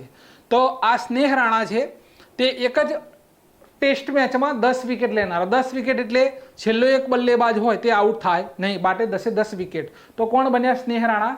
અહીંયા બીજા મહિલા બન્યા છે. પ્રથમ કોણ હતા તો 2007ની અંદર આપણા ઝુલન ગોસ્વામી હતા. કોણ હતા તો ઝુલન ગોસ્વામી જે હતા, ઝુલન ગોસ્વામી, તેમણે પ્રથમ મહિલા પૂછી લે તો ઝુલન ગોસ્વામી, તેમણે એક મેચની અંદર 10 વિકેટ 2007ની અંદર લીધી હતી. સૈફાલી વર્માનું નામ દેખાય છે, તો સૈફાલી વર્મા ટેસ્ટ ક્રિકેટમાં, બરોબર, ટેસ્ટ ક્રિકેટની અંદર સૈફાલી વર્મા ડબલ, શું કહેવાય કે ડબલ સેન્ચુરી એટલે કે 200 રન, 200 ઝડપી રન બનાવનાર મહિલા, ઝડપી રન બનાવનાર મહિલા બન્યા છે, બરાબર, 200 ઝડપી રન બનાવનાર મહિલા બન્યા છે. આ 3 ટોપિક અહીંયા યાદ રાખવાના છે. એક ટેસ્ટ મેચમાં 10 વિકેટ લેનારા બીજા ભારતીય મહિલા બન્યા સ્નેહ રાણા. પ્રથમ કોણ હતા 2007ની અંદર? ઝુલન ગોસ્વામી. તેમણે રિટાયરમેન્ટ જાહેર કરેલું છે, બરાબર, ઝુલન ગોસ્વામી. આગળના પ્રશ્ન તરફ જુઓ. SBI પ્રશ્ન, આ જે ફોટો છે તે ખોટો છે. ગયા કરંટ અફેર્સનો ફોટો બદલાયેલો નથી, એટલે ફોટાને જોશો નહીં. આ રોડ બન્યો હતો તેનો ફોટો છે, બરોબર, પ્લાસ્ટિકનો રોડ હતો તેનો ફોટો છે. SBI સ્ટેટ બેંક ઓફ ઇન્ડિયાના નવા ચેરમેન કોણ બન્યા? તો અત્યારે હાલમાં ચેરમેન કોણ છે તો દિનેશ કુમાર ખારા. કોણ છે ભાઈ? તો દિનેશ કુમાર ખારા જે છે અત્યારે હાલની અંદર તેના ચેરમેન છે. પણ ઓગસ્ટ મહિનો જે છે, ઓગસ્ટ મહિનાની અંદર તેઓ રિટાયર થઈ રહ્યા છે અને તેમની જગ્યા લેશે CS શેઠી. કોણ જગ્યા લે છે? તેમની જગ્યા લેશે CS શેઠી જે છે તે તેમની જગ્યા લેશે. MV રાવ, બરાબર, MV રાવ નીચે ઓપ્શન નંબર D છે, તેઓ ઇન્ડિયન બેંક ઓફ એસોસિએશનના અધ્યક્ષ બન્યા, બરાબર. આ જે બધી બેંકો છે, ઇન્ડિયન બેંક ઓફ એસોસિએશન, આખી તમામ બેંકો છે, તેના અધ્યક્ષ કોણ બન્યા છે તો MV રાવ બન્યા છે. અહીંયા નિધુ સક્સેના લખેલું છે, તો બેંક ઓફ મહારાષ્ટ્ર, બરાબર, બેંક ઓફ મહારાષ્ટ્રના MD અને CEO બન્યા છે નિધુ સક્સેના. સંજીવ નોટિયાલ લખેલું છે, અહીંયા ઓપ્શન નંબર B લખેલો છે કે સંજીવ નોટિયાલ. શું લખેલું છે? સંજીવ નોટિયાલ. તો આ ઉજ્જીવન સ્મોલ ફાઇનાન્સ બેંક જે છે, ઉજ્જીવન, કઈ છે? ઉજ્જીવન સ્મોલ ફાઇનાન્સ બેંક જે છે, બરાબર, તેના MD અને CEO બન્યા છે. ક્લિયર છે? આ 3 મુદ્દા. CS શેઠી. હવે SBI ની વાત કરી લઈએ. સ્થાપના ક્યારે થયેલી છે? 1 જુલાઈ 1955. પણ પહેલા શું હતું તો આપણે પહેલો મુદ્દો શું યાદ રાખવો પડશે તો કલકત્તા, બરાબર, bank of Calcutta, bank of Madras અને બેંક ઓફ બોમ્બે, બરાબર, બેંક ઓફ બોમ્બે. આ 3નો વિલય કરીને એક બેંક બની હતી. કઈ બની હતી? ઇમ્પિરિયલ, બરાબર, ઇમ્પિરિયલ બેંક ઓફ ઇન્ડિયા બની હતી, બરાબર, ઇમ્પિરિયલ બેંક ઓફ ઇન્ડિયા બની હતી. ત્યારબાદ 1 જુલાઈ 1955માં તેનું નામાંકરણ બદલાયું અને શું નામ રાખવામાં આવ્યું તો સ્ટેટ બેંક ઓફ ઇન્ડિયા તેનું નામ રાખવામાં આવ્યું. ક્લિયર છે?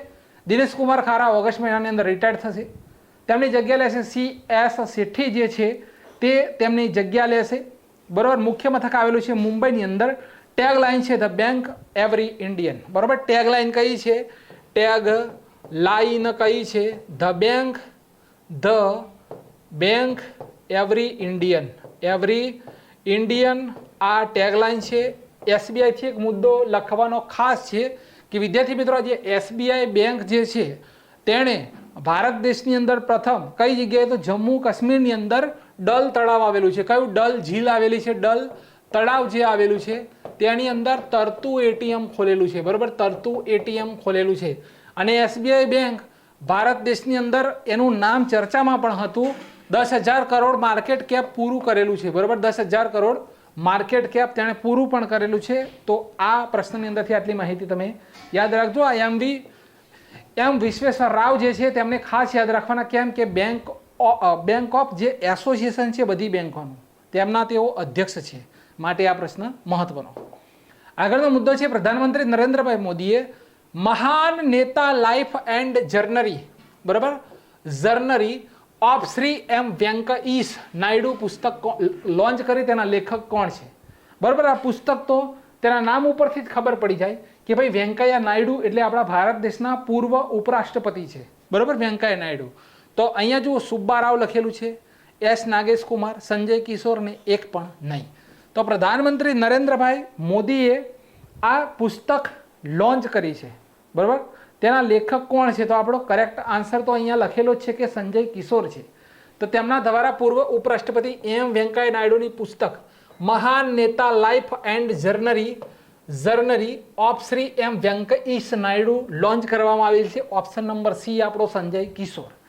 હવે Venkaiah Naidu life in service S Nagesh કુમારે લખેલી છે. Option number B. કઈ બુક? તો Venkaiah Naidu life in service S Nagesh કુમારે લખેલી છે.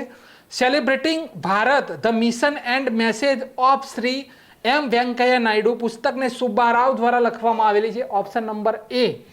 હવે 2017 થી 2022 સુધી ભારત દેશના ઉપરાષ્ટ્રપતિ હતા. 2024માં પદ્મ વિભૂષણ, બરોબર, પદ્મ વિભૂષણ તેમને મળેલો છે. તો પ્રધાનમંત્રી નરેન્દ્રભાઈ મોદી મહાન નેતા પુસ્તક શા માટે લખાવું છું હું? કે મેં જોયું કે છેલ્લી 2 પરીક્ષાઓની અંદર પુસ્તક પૂછાય. એક તો એકની એક પુસ્તક 2 પરીક્ષાઓની અંદર પૂછાય, એક જ પુસ્તક. બરાબર, એસ રવિશંકરની પુસ્તક છે. એસ રવિશંકરની પુસ્તક છે વાય ભારત મેટર્સ. કઈ છે? વાય ભારત મેટર્સ નામની જે પુસ્તક છે તે એનડીએની પરીક્ષામાં પણ પૂછાય અને યુપીએસસી પ્રિલિમની અંદર પણ આ પુસ્તક પૂછાય. એક જ લેખક એસ રવિશંકર જે છે તેમની પુસ્તક, એક જ પુસ્તક 2 પરીક્ષામાં પૂછાય, માટે આ પુસ્તક આપણે યાદ રાખવી પડશે. ચલો, 2024 લિયોન માસ્ટર શતરંજ ટુર્નામેન્ટ કોણે જીતી? તો ઇમેજ જોઈ રહ્યા છીએ. બરાબર, ઇમેજ જોઈ રહ્યા છીએ. આ ઉપાધ્યક્ષ છે. શતરંજ જે સંગઠન છે તેના ઉપાધ્યક્ષ પણ છે. અને શ્યામ નિખિલ વિશ્વનાથ આનંદ આપણો કરેક્ટ આન્સર છે. વિશ્વનાથ આનંદ. તો પૂર્વ વિશ્વ શતરંજ ચેમ્પિયન, પૂર્વ શતરંજ વિશ્વનાથ આનંદે 10મી વખત લિયોન માસ્ટર ટુર્નામેન્ટ જીતી છે. આ ટુર્નામેન્ટ સ્પેન દેશના લિયોન શહેરમાં રમાય છે, જેમાં માત્ર 4 જ ખેલાડી ભાગ લે છે. 4 જ ખેલાડી. વિશ્વનાથ આનંદને લાઇટિંગ કિડ ઓફ ઇન્ડિયા કહેવાય છે. ભારતના પ્રથમ ગ્રાન્ડ માસ્ટર છે. બુક છે માઇન્ડ માસ્ટર. 1991-92 ની અંદર રાજીવ ગાંધી ખેલ રત્ન એવોર્ડ તેમને મળેલો છે. 1991-92. અત્યારે તો તેનું નામ મેજર, બરોબર, મેજર ધ્યાનચંદ કયો છે? ધ્યાનચંદ ખેલ રત્ન એવોર્ડ રાખવામાં આવેલ છે. બરાબર, મેજર ધ્યાનચંદ ખેલ રત્ન એવોર્ડ રાખવામાં આવેલું છે. હવે ભારતની પ્રથમ મહિલા એસ વિજયલક્ષ્મી છે. એસ વિજયલક્ષ્મી જે છે, વિજયલક્ષ્મી એ ભારત દેશના પ્રથમ મહિલા ગ્રાન્ડ માસ્ટર છે. બીજો અહીંયાથી કોઈ પોઈન્ટ બને છે. ભારતની પ્રથમ ચેસ એકેડેમી તો ઓડિશાના ભુવનેશ્વરની અંદર, ઓડિશાના ભુવનેશ્વરની અંદર કઈ જગ્યાએ? ઓડિશાના ભુવનેશ્વરની અંદર ભારતની પ્રથમ ચેસ એકેડેમી બનશે. બરોબર, ચેસ એકેડેમી બનશે. આ વૈશાલી રમેશ બાબુ છે, એ પણ ભારતના ગ્રાન્ડ માસ્ટર છે. આર પ્રજ્ઞાનંદ પણ ભારતના ગ્રાન્ડ માસ્ટર છે અને શ્યામ નિખિલ પણ ભારત દેશના શતરંજ ગ્રાન્ડ માસ્ટર છે. આટલો ટોપિક અહીંયાથી તમે યાદ રાખજો. બરાબર, આટલો ટોપિક યાદ રાખજો. ગ્લોબલ લિવેબિલિટી ઇન્ડેક્સ 2024માં પ્રથમ નંબરે કોણ છે? બરાબર, અહીંયા ભારતનું રેન્કિંગ હજુ આવ્યું નથી. બરાબર, ભારત કયા નંબરે છે રેન્કિંગ મોડેલ નથી, તો અહીંયા આપણો કરેક્ટ આન્સર આવશે વિયેના, ઓસ્ટ્રિયા. હવે આ લિવેબિલિટી લખે છે એટલે કે સૌથી રહેવાલાયક સારામાં સારું શહેર કયું, તો આપણો કરેક્ટ આન્સર છે ઇકોનોમિક ઇન્ટેલિજન્ટ યુનિટની 2024ની લિવેબિલિટી ઇન્ડેક્સમાં સૌથી શ્રેષ્ઠ રહેવાવાળું શહેરમાં પ્રથમ નંબરે વિયેના એટલે કે ઓસ્ટ્રિયા, વિયેના. બરાબર, ઓસ્ટ્રિયા. અને છેલ્લા નંબરે સિરિયાની કેપિટલ દમાસ્કસ છે. સિરિયાની કેપિટલ દમાસ્કસ છેલ્લા નંબરે છે. આટલો પોઈન્ટ નોંધ કરીશું.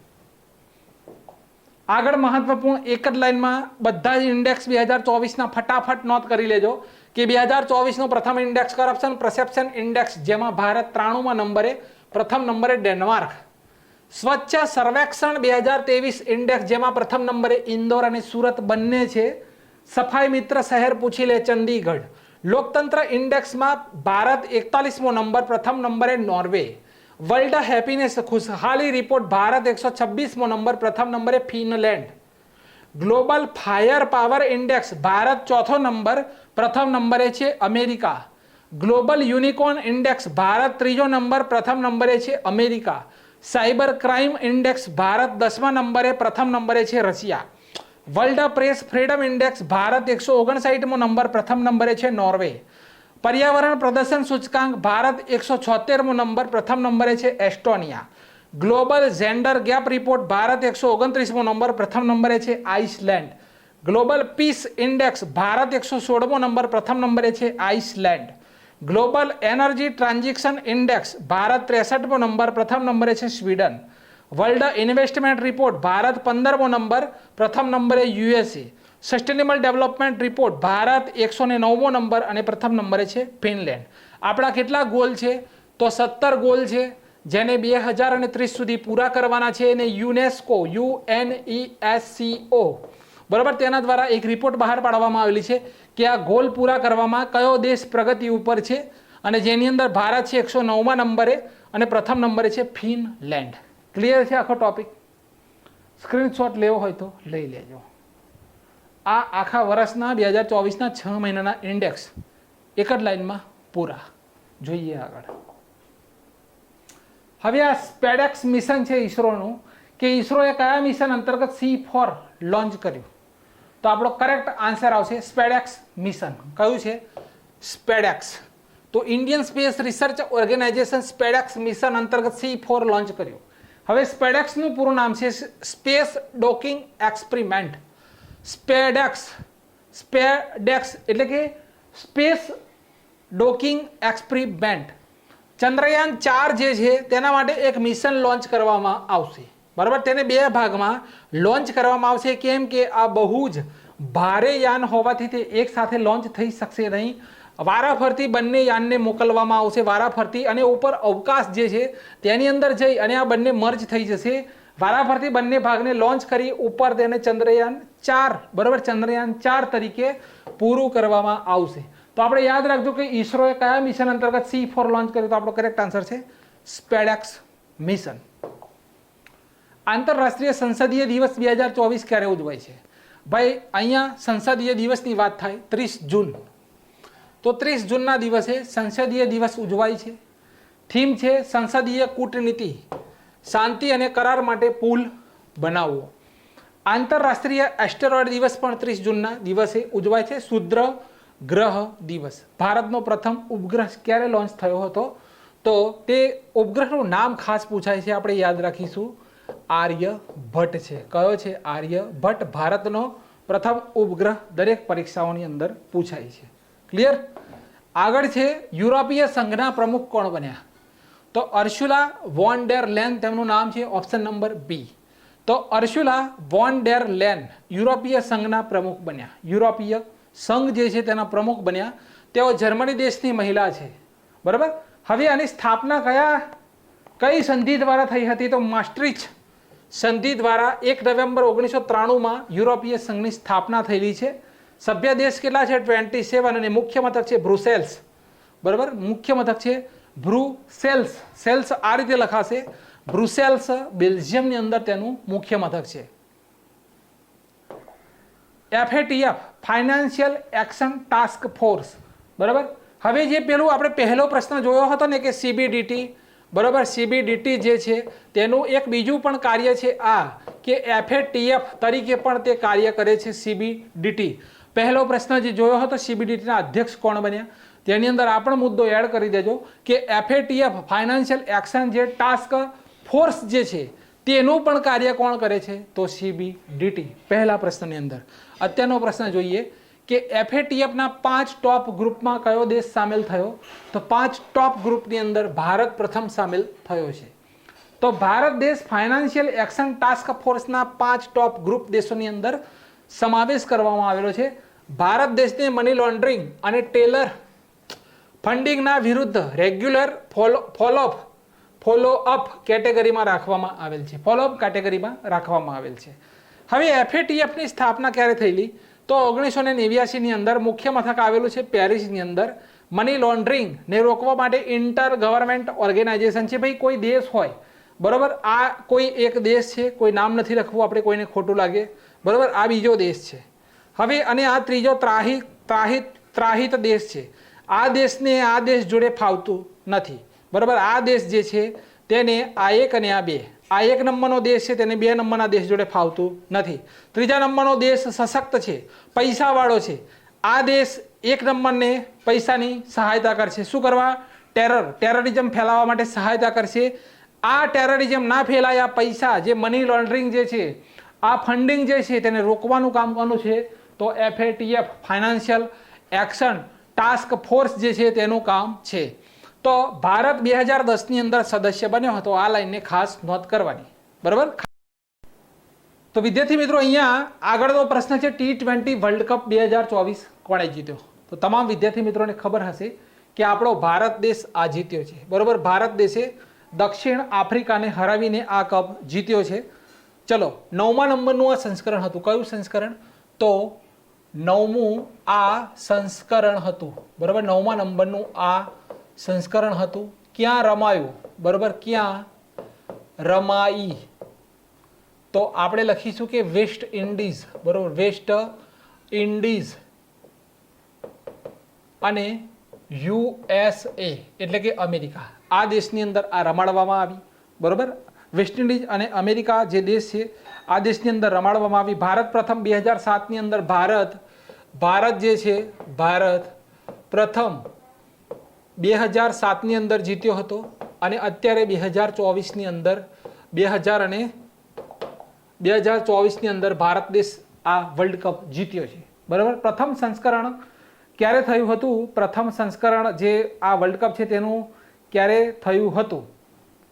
તો પ્રથમ ભારત 2007ની અંદર અને 2024ની અંદર જીત્યો. પ્રથમ 20 ટીમોએ અહીંયા ભાગ લીધો છે. કેટલી? 20 ટીમોએ પ્રથમ 20 જે ટીમ છે તેણે પ્રથમ વખત ભાગ લીધો, બરાબર. પ્રથમ વખત ભાગ લીધો. કેટલી ટીમોએ ભાગ લીધો? તો 20 ટીમોએ એક સાથે પ્રથમ વખત આ T20 મેચની અંદર ભાગ લીધો છે. મેન ઓફ ધ સિરીઝ બન્યા છે Jasprit Bumrah. Man of the series,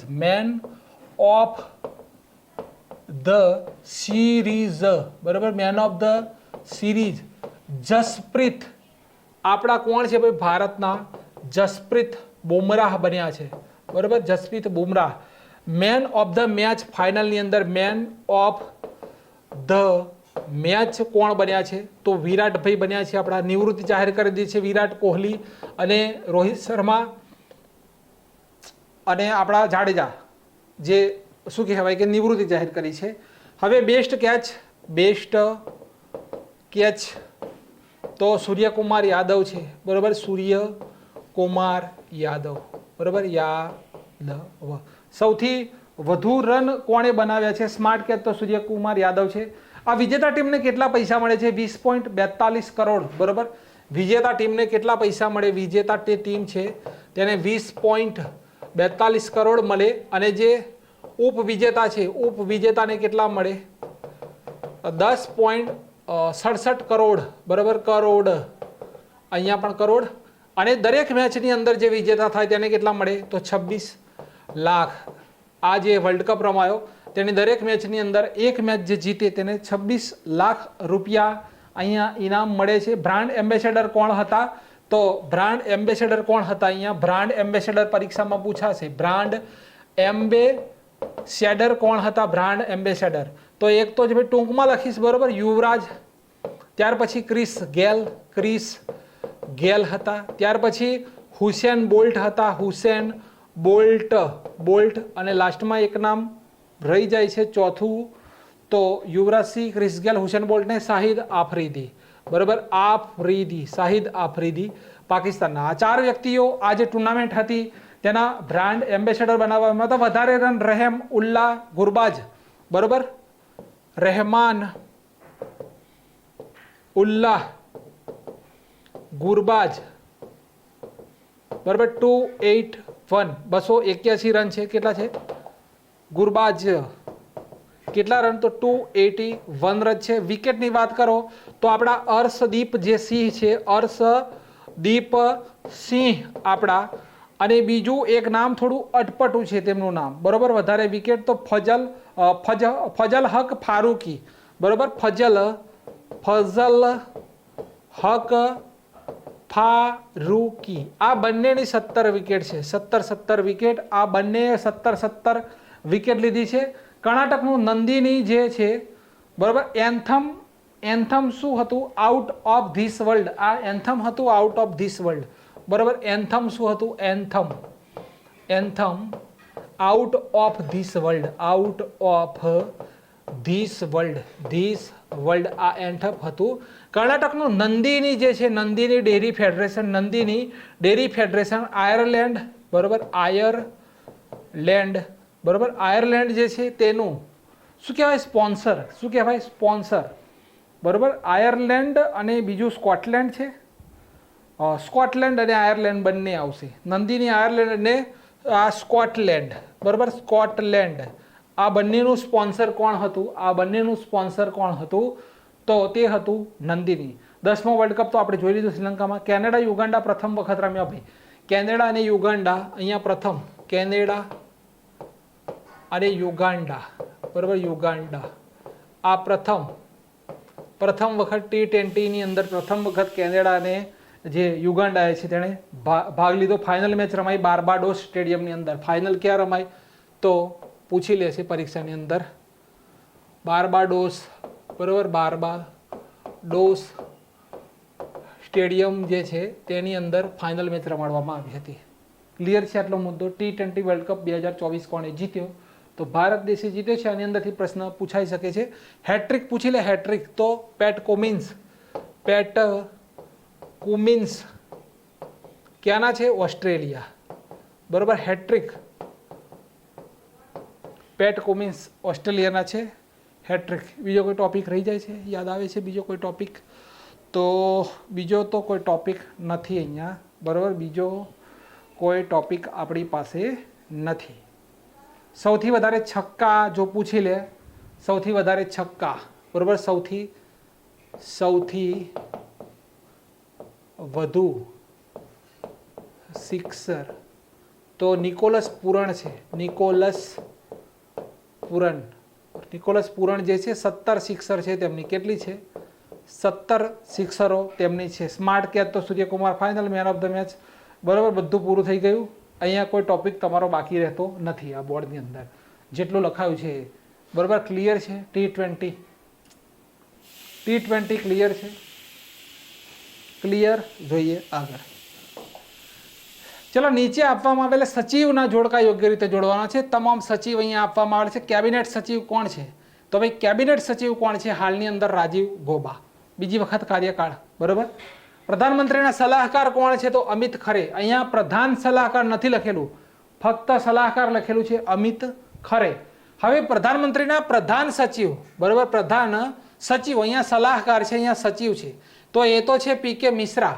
રક્ષા નાણાં સચિવ કોણ છે? તો ગાર્ગી કોલ. નોંધ કરજો કન્ફ્યુઝન પોઈન્ટ કે રક્ષા નાણાં સચિવ તો ગાર્ગી કોલ. ગૃહ સચિવ કોણ છે? તો ગૃહ સચિવ છે અજય કુમાર ભલ્લા. એ જ છે ને? એક સેકન્ડ, જવાબ શું છે? બી. તો જેની અંદર ABCD ના ગૃહ સચિવ કોણ આવશે? એક જ સેકન્ડ. ગૃહ સચિવ આવશે આ ગિરધર અરવાણે આવશે અને નાણાં સચિવ આવશે અજય કુમાર ભલ્લા. બરાબર, નાણાં સચિવ આવશે અજય કુમાર ભલ્લા. ક્લિયર. હવે રક્ષા સચિવ લાસ્ટમાં છે કે રક્ષા સચિવ, તો તેની અંદર કોણ આવશે? રક્ષા સચિવ છે ટીબી સોમનાથન અને રાજસ્વ સચિવ છે તો સંજય મલ્હોત્રા. તો આપણું જોડકું કઈ રીતે જોડાય છે? તો બી નંબરનો ઓપ્શન આપણો કરેક્ટ આન્સર છે. બી આપણો કરેક્ટ આન્સર છે. કેબિનેટ સચિવ કોણ છે? રાજીવ ગોબા. પ્રધાનમંત્રીના સલાહકાર કોણ છે? અમિત ખરે.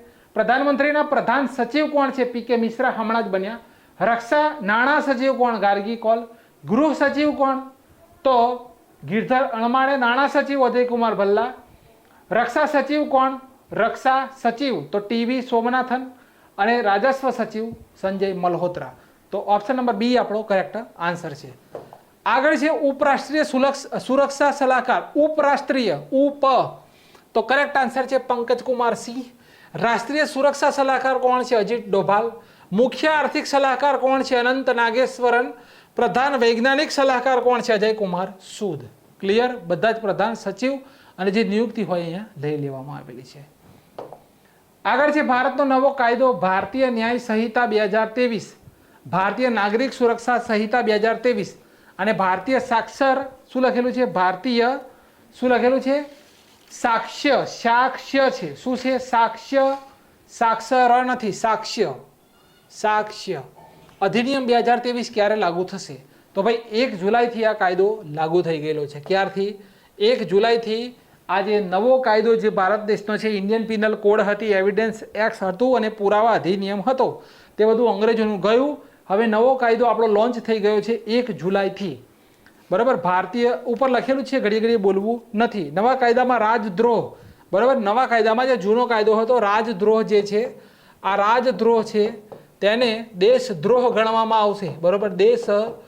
રાજદ્રોહ જે છે વિદ્યાર્થી મિત્રો તેને દેશદ્રોહ તરીકે ગણવામાં આવશે. કલમ 173(1) કલમ કઈ છે? કલમ 173 ની અંદર કલમ 173 જે 1 છે એ મુજબ FIR, બરોબર, તમે FIR કરી શકશો. FIR ની સુવિધા કલમ નંબર 173(1) ની અંદર કરવામાં આવેલી છે. હવે દગાખોરી, બરોબર, દગાખોરી અને જે ઠગ જે છે, આ શબ્દો જે હતા, દગાખોરી ઠગ જે શબ્દો હતા, કલમ 420 જે છે 420 માંથી હટાવી અને કઈ જગ્યાએ મૂકવામાં આવેલી છે? તો 316 ની અંદર મૂકવામાં આવેલ છે. બરોબર. 316 જે છે તેની અંદર તેને મૂકી દેવામાં આવેલ છે. મહિલા બાળકીઓ, બરોબર, મહિલા હોય બાળકીઓ કે જેમની ઉંમર કેટલી? 18 વર્ષથી ઓછી જે ઉંમર છે, તેમના વિરુદ્ધનો શરીર દુષ્કર્મનો કોઈ પણ જાતનો ગુનો હશે તો તેમને ઉંમર કેદ, બરોબર, ઉંમર કેદ અથવા ફાંસી થઈ શકે છે, અથવા ફાંસી. હવે આ કાયદાની અંદર જે પેપર ફૂટતા હતા, જે આ કાયદાની અંદર પેપર ફોડનારા જે છે, પેપર ફોડનાર વ્યક્તિ કોઈ પણ રીતે સંકળાયેલો હશે તો એને 3 વર્ષ સુધીની સજા, બરોબર, 3 વર્ષ સુધીથી 10 વર્ષ સુધીની સજા થઈ શકે છે. બરોબર. અને બીજું કે 1 કરોડ રૂપિયા દંડ થશે. કેટલો? 1 કરોડ રૂપિયા દંડ થઈ શકે છે જો પેપર ફોડનાર હશે. તો આ નવા કાયદાની અંદર આ બધું ઇન્ક્લુડ કરવામાં આવેલું છે. આ લોન્ચ ક્યારથી થઈ ગયો? તો 1 જુલાઈથી લાગુ થઈ ગયો. 20 ડિસેમ્બર 2023, 20 ડિસેમ્બર 2023 છે રાજ્યસભા, બરોબર. 21 ડિસેમ્બર જે છે, 21 ડિસેમ્બર 2023 છે લોકસભાની અંદર. અને રાષ્ટ્રપતિની મંજૂરી ક્યારે મળી? તો 25મી ડિસેમ્બર 2023, 25 ડિસેમ્બર 2023 રોજ રાષ્ટ્રપતિની મંજૂરી મળી ગઈ હતી. પણ આ લાગુ ક્યારથી થયો? તો 1 જુલાઈ 2024 આ કાયદો અમલમાં આવી ગયો છે ભાઈ. બરાબર. 1 જુલાઈ 2024 આ કાયદો પૂરા ભારત દેશની અંદર અમલમાં આવી ગયો છે. તો આ ખાસ મુદ્દા નોંધ કરવાના છે. ક્લિયર. જુઓ આગળ છે હાલમાં આયોજિત રિમ્પેક યુદ્ધ અભ્યાસમાં ભારતીય નૌસેનાએ ભાગ લીધો. તે કયા દેશમાં આયોજિત થયો? રિમ્પેક USA. તો વિશ્વનો સૌથી મોટો નૌસૈનિક યુદ્ધ અભ્યાસ. આયોજન અમેરિકાના હવાઈ દ્વીપ ઉપર 2 વર્ષમાં એક જ વખત આયોજન થાય. ભારત દેશ તરફથી INS શિવાલિકે ભાગ લીધો. આ વર્ષે 29મું સંસ્કરણ અને થીમ રાખવામાં આવેલી છે પાર્ટનર્સ એક સાથે રહેશે અને તૈયાર રહેશે. ક્લિયર છે ટોપિક? બસ આ રીતે જ ભણવાનું છે. આગળનો મુદ્દો છે હૂલ દિવસ. બરાબર, હૂલ દિવસ. તો ઝારખંડમાં જનજાતિ સમાજ દ્વારા દિવસ ઉજવાય છે સંથાલ વિદ્રોહ. તો આ દિવસને સંથાલ વિદ્રોહના રૂપમાં ઓળખવામાં આવે છે હૂલ દિવસ. 1857ના વિદ્રોહના 2 વર્ષ પહેલા એનો શરૂઆત થઈ હતી. ભારતીય સ્વતંત્રતાનું પહેલું યુદ્ધ ગણવામાં આવે છે. ભારતીય સ્વતંત્રતાનું પહેલું યુદ્ધ. આ વિદ્રોહનું નેતૃત્વ સિદ્ધુ અને કાન્હો નામના 2 ભાઈ હતા, તેમના દ્વારા કરવામાં આવેલું છે. ક્લાસ 3ની ઘણી બધી પરીક્ષાઓની અંદર આ પ્રશ્ન પણ છપાયેલો છે. આ વિદ્રોહ દામિન અને સિકોહ નામનું જે ક્ષેત્ર છે, આ ક્ષેત્ર ક્યાં આવ્યું? તો ઝારખંડના સાહિબગંજ જિલ્લાની રાજમહેલ પહાડીઓનો આસપાસનો વિસ્તાર દામિન સિકોહ તરીકે ઓળખવામાં આવે છે તે જગ્યા ઉપર. સંથાલ જનજાતિ મુંડા જાતીય સમૂહની પ્રમુખ જનજાતિ છે. સંથાલ સમુદાય ભારતનો 3જો સૌથી મોટો આદિવાસી સમુદાય જે ઝારખંડ, બિહાર અને ઓડિશા તેમજ પશ્ચિમ બંગાળમાં ફેલાયેલ છે. ઝારખંડ, બિહાર, ઓડિશા અને પશ્ચિમ બંગાળની અંદર સંથાલ જનજાતિ ફેલાયેલ છે. તો હૂલ દિવસ ઉજવાય છે.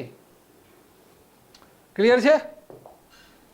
1 જુલાઈ કલ્પના ચાવલા, ભારતના અંતરિક્ષ યાત્રી. હુલામનું નામ છે મોન્ટુ. જન્મ થયેલો છે 17 માર્ચ 1961, હરિયાણા. ભારતીય અમેરિકન અવકાશ યાત્રી હતા. કલ્પના ચાવલા પ્રથમ ભારતીય મહિલા અને બીજા ભારતીય અંતરિક્ષ યાત્રી હતા. પ્રથમ કોણ હતા? તો રાકેશ શર્મા. 1997માં કોલંબિયા પર મિશન નિષ્ણાત અને પ્રાથમિક રોબોટિક આર્મ ઓપરેટર તરીકે ઉડાન ભરી હતી. પૃથ્વીની 252 ભ્રમણ કક્ષામાં 10.4 કરોડની મુસાફરી કરી અને 372 કલાકનું વધુ તેઓ અવકાશમાં રહેલા છે.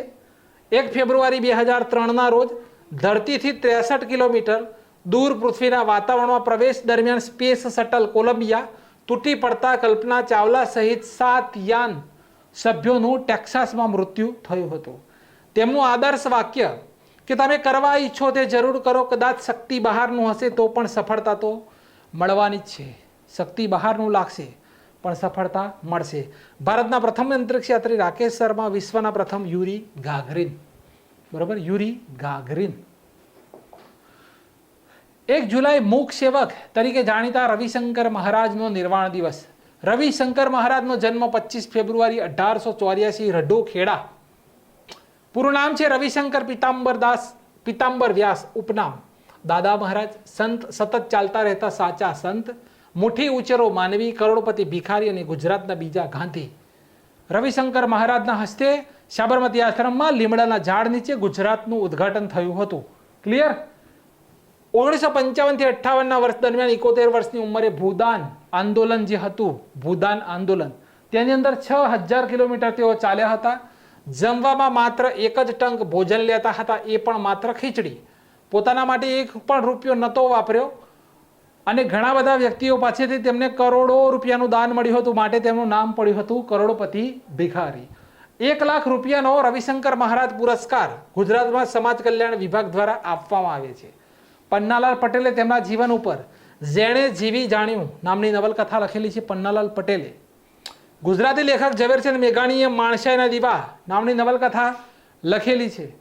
યશવંત શુકલ જે છે તેમણે વાત્સલ્ય મૂર્તિ રવિશંકર મહારાજ નામનું પુસ્તક લખેલું છે. ગુજરાત રાજ્યનું ઉદ્ઘાટન તેમના હસ્તે થયું હતું. તેમનું અવસાન 1 જુલાઈ 1984, બોરસદ. નેશનલ ડોક્ટર દિવસ. આ ડોક્ટર દિવસ પશ્ચિમ બંગાળના બીજા મુખ્યમંત્રી ડોક્ટર BC રોયના સન્માનમાં ઉજવાય છે. ક્લિયર? 1991થી દર વર્ષે આ ઉજવીએ છીએ. ડોક્ટર BC રોયનું પૂરું નામ બિધાનચંદ્ર રોય છે. તેમનો જન્મ અને અવસાન બંને એક જ તિથિ ઉપર આવે છે. બરાબર?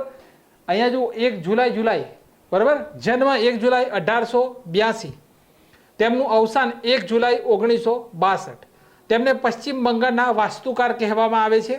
1961માં ભારત રત્ન એવોર્ડથી તેમને સન્માનિત કરવામાં આવેલ છે. તો બિધાનચંદ્ર રોય ની યાદમાં આપણે નેશનલ ડોક્ટર દિવસ ઉજવીએ છીએ. GST, તો 1 જુલાઈ GST દિવસ. 2017માં દિવસે ભારતમાં ગુડ્સ એન્ડ સર્વિસ ટેક્સ જે છે તેની શરૂઆત થઈ હતી. આ એક અપ્રત્યક્ષ વેરો છે જે એક ભારત એક કરનું સૂત્ર નિર્ધારિત કરે છે. આ વર્ષે 7 વર્ષ પૂરા થયા. જીએસટીનો નોંધણી નંબર 15 આંકડાનો હોય અને તેના ટેક્સના 5 સ્લેબ હોય છે. બરાબર, 0, 5, 10, 15, 25 એ રીતે. જીએસટીનો અમલ કરનાર દેશમાં ભારત 161માં ક્રમે છે. અટલ બિહારી વાજપેયીની સરકારમાં પરોક્ષ વેરાના માળખાના અભ્યાસ કરવા માટે નિમેલી સમિતિ અસીમદાસ ગુપ્તા સમિતિએ જીએસટીની ભલામણ રજૂ કરી હતી. જીએસટી યુપીએ ની સરકાર વખતે 2007માં બજેટ દરમિયાન તાત્કાલિક નાણાપ્રધાન પી ચિદમ્બરે 1 એપ્રિલ 2010માં જીએસટી લાગુ કરવાની જાહેરાત કરી હતી, પણ 2011માં બિલ રજૂ થયું હતું પણ પસાર થઈ શક્યું નહોતું. બરાબર, આ બિલ પસાર થઈ શક્યું નહોતું. 2014માં 122માં બંધારણીય સુધારા દ્વારા પ્રસ્તાવ તરીકે લોકસભામાં રજૂ કરવામાં આવ્યું અને 8 સપ્ટેમ્બર 2016ના રોજ 101મો બંધારણીય સુધારા દ્વારા મંજૂરી મળી. જીએસટીની મંજૂરી રાષ્ટ્રપતિ શ્રી પ્રણવ મુખર્જી દ્વારા આપવામાં આવી હતી. જીએસટી બિલ વિધાનસભામાં પસાર કરનાર પ્રથમ રાજ્ય આસામ અને છેલ્લું રાજ્ય જમ્મુ કાશ્મીર. બરાબર, છેલ્લું રાજ્ય જમ્મુ કાશ્મીર. ક્લિયર છે? જો વિડીયોની માહિતી ગમી છે તો લાઈક અને કોમેન્ટ જરૂરથી કરજો. Thank you very much.